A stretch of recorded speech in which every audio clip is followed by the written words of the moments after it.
السلام عليكم أعضاء جروبنا الطيبين. اليوم جايب لكم تحفة فنية نادرة، جهاز يوماها 62 الغني عن التعريف. اللي يميز هذا الجهاز إنه صاحبه مشتريه جديد بالباكيت مع كافة ملحقات الجهاز اللي تجي وياه بالكرتونة. الستاند الأصلي اللي عليه شركة يوماها اللي يربط الجهاز عن طريق البراغي بحيث الجهاز يبقى ثابت ما يتحرك. الصندلية، الكرسي اللي يجي وياه عليه شعار شركة يوماها، ذا واضح وياكم بالفيديو. قارئ النوتة اللي يجي وياه عليه شعار مع شركة يوماها مع البيدال الأصلي.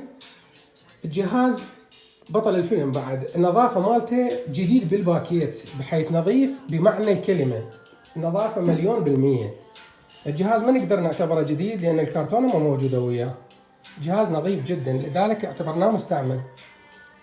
الجهاز شغال 100% وشخط ما بيه شرط بحيث جميع أزراره شغالة.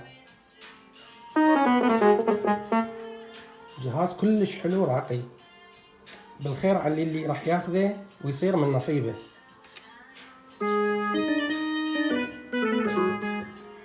جهاز كلش راقي ومرتب، نظيف بمعنى الكلمة.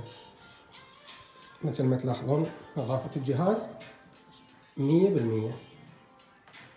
جهاز كله عليه شعار شركة يوماها مثل ما تشوفون.